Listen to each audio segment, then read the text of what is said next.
Explication sur la notion d'exclusion du périmètre de la DSN en phase de généralisation. Des textes réglementaires sur ce sujet sont en cours d'élaboration au niveau de la DSS, Direction de la Sécurité sociale, et viendront préciser ces éléments. Ce document est opérationnel et vise à faciliter la compréhension par les utilisateurs de ce qui doit être déclaré en DSN. Au démarrage du projet DSN, la notion d'exclusion était associée à des types de population. Or, dans les faits, ce ne sont pas les salariés qui sont exclus, mais les procédures appliquées à ceux-ci. Ce ne sont pas les entreprises qui sont exclues, mais les procédures auxquelles elles sont soumises. Dois-je ou non passer à la DSN ? Obligation. Conformément au décret, seules les administrations et établissements suivants ne sont pas soumises à l'obligation intermédiaire et l'obligation de généralisation.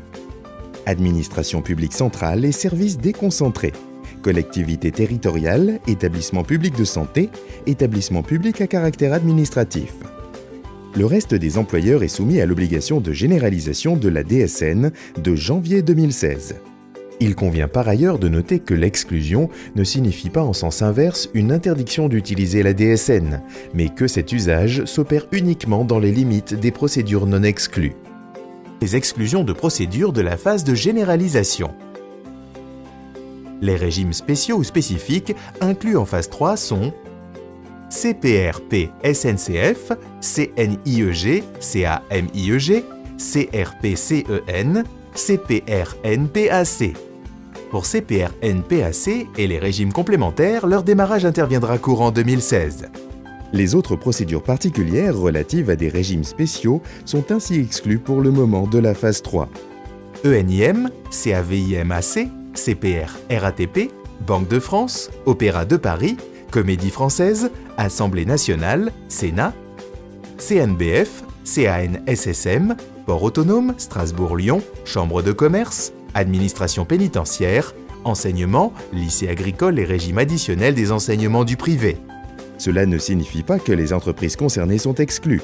Elles peuvent tout à fait démarrer la DSN qui leur permettra de remplacer les procédures générales. Exemple, des MMO. Des prises en compte supplémentaires de procédures dans le cadre de régimes spéciaux pourraient s'envisager rapidement en fonction des travaux nécessaires. Vous serez tenu informé sur dsn-info.fr. Les salariés relevant d'annexes chômage spécifiques, compte tenu des travaux menés, plusieurs types de salariés ne peuvent bénéficier de l'intégralité des remplacements de procédures par la DSN. Personnel navigant de la marine marchande, marins-pêcheurs, ouvriers dockers, salariés ouvriers et techniciens de l'édition d'enregistrement sonore, production cinématographique et audiovisuelle, de la radio, de la diffusion et du spectacle. Salariés artistes ou techniciens du spectacle employés en CDD de manière intermittente, centre de recouvrement, salariés d'organismes internationaux, ambassades et consulats, expatriés. Ces exclusions demeurent en phase de généralisation. Des grilles d'aide au remplissage sont publiées progressivement sur dsn-info. Le troisième motif a trait à des particularités de gestion des droits et notamment des congés.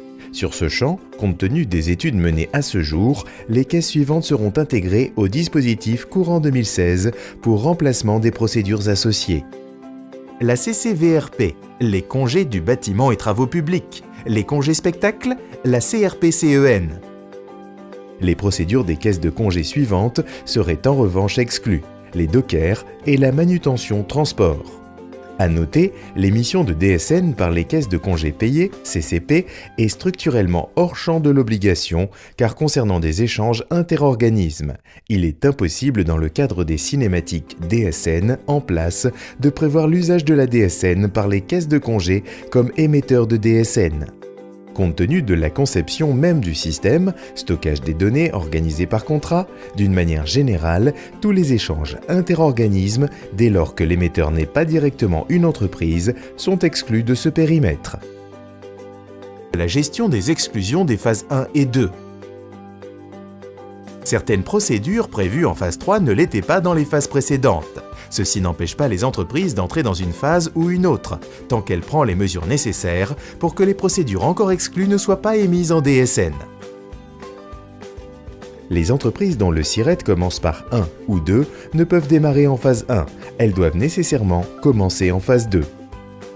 De même, il avait été invoqué en phase 1 une exclusion des entreprises en décalage de paie au-delà du 10 du mois. Les études menées ont permis de lever cette exclusion tant que le principe suivant est appliqué. Quelle que soit la date de versement des salaires, la DSN doit être produite au plus tard le 15 du mois suivant. Pour les entreprises qui émettaient antérieurement une DUCS au 25, une tolérance est admise sur la date du paiement effectué qui peut être au plus tard au 25. Pour les ETT, employeurs de travail temporaire, il est également admis une transmission de la déclaration au plus tard le 20 du mois, avec cependant un arrêt de la possibilité de faire des annulés en place au 15.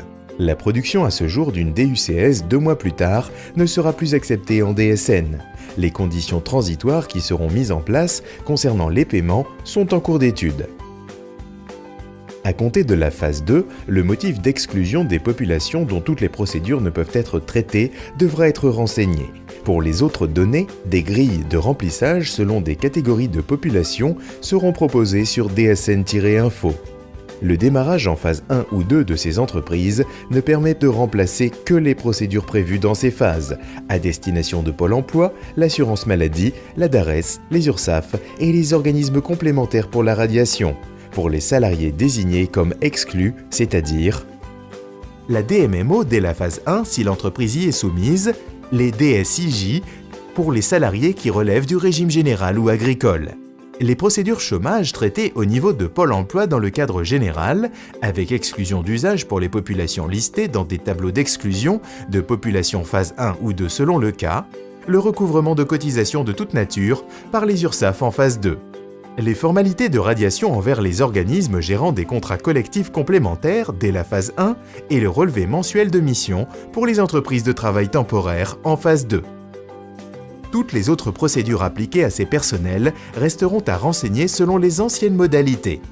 À titre d'exemple, le tableau ci-après propose une vue des procédures remplacées ou non.